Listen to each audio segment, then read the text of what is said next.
Hello दोस्तों, बहुत बहुत स्वागत है आप लोगों का मेरे एक और यूट्यूब वीडियो पे। और आज बात करेंगे मेरे एनपीएस पोर्टफोलियो की।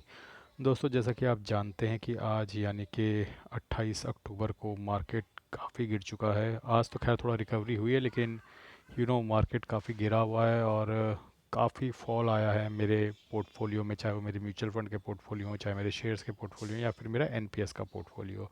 तो जैसा कि आप देख सकते हैं मेरे एनपीएस पोर्टफोलियो में भी अच्छा खासा फॉल आया है। ये लगभग 13% टच कर गया था और लगभग 10.69% का आपको यहाँ पे एक्स आई आर आर दिख रहा है। तो इसमें लगभग 2.5% का गिरावट आई है। और अगर बात करें मेरे पोर्टफोलियो की, मेरे एनपीएस पोर्टफोलियो की, तो लगभग 4,29,970 रुपये में इन्वेस्ट कर चुका हूँ, जिसकी वैल्यू इस वक्त 5,25,208 रुपये है। और जो मेरा नोशनल गेन है वो 95,237 रुपये है। अब यहाँ पे कई लोग ये बोलेंगे कि जैसे आपका पोर्टफोलियो था म्यूचुअल फंड का, वो 1 सवा लाख प्लस से नेगेटिव में आ गया, तो आपका एनपीएस का पोर्टफोलियो नेगेटिव में क्यों नहीं गया। दोस्तों, पहली बात, मेरा एनपीएस का पोर्टफोलियो जो है पिछले 3-4 साल से चल रहा है। और दूसरी बात, एनपीएस इतना स्विंग नहीं करता है क्योंकि ये risky mid cap small cap में इन्वेस्ट नहीं करते हैं।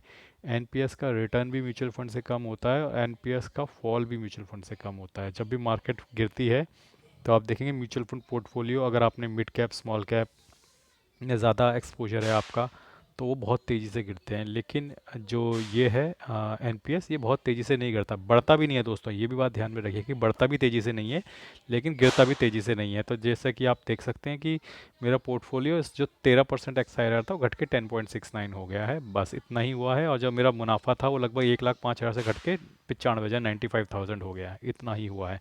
तो एक तो ये पोर्टफोलियो पुराना है, दूसरा ये एनपीएस है, ना ये इतना तेज़ भागता है ना इतना तेज़ गिरता है।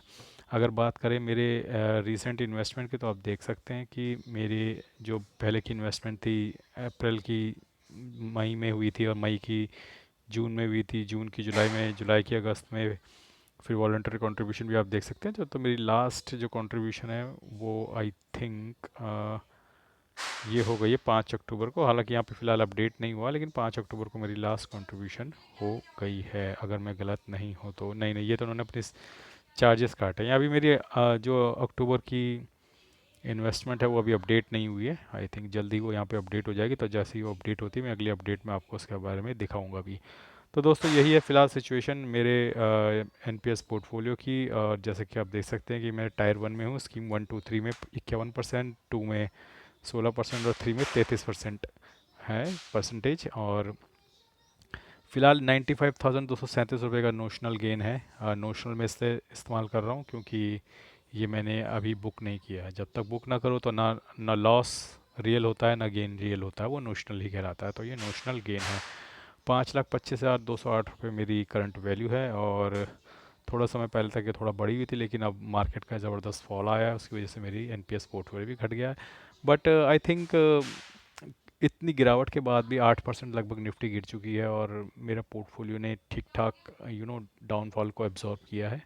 बहुत ज़्यादा स्विंग तो नहीं हुआ है, लेकिन थोड़ी गिरावट ज़रूर आई है। और मुझे उम्मीद है कि आने वाले बुल रन में जब भी ये मार्केट ऊपर की तरफ भागेगी, मैं दोबारा अपने 15-16% के एक्सायर की तरफ बढ़ना शुरू कर दूंगा, जो कि मेरा टारगेट भी है। अल्टीमेटली मुझे एनपीएस में कोई 20-22% का रिटर्न नहीं चाहिए। अगर मेरे को एनपीएस 15-16% का रिटर्न दे देता है, मैं खुश हूँ। मुझे एनपीएस में 15% से ऊपर का रिटर्न चाहिए भी नहीं। तो दोस्तों, आज के लिए बस इतना ही। जल्दी मैं एक और वीडियो में आपके साथ मिलूंगा आपसे, और तब तक के लिए धन्यवाद। Good bye.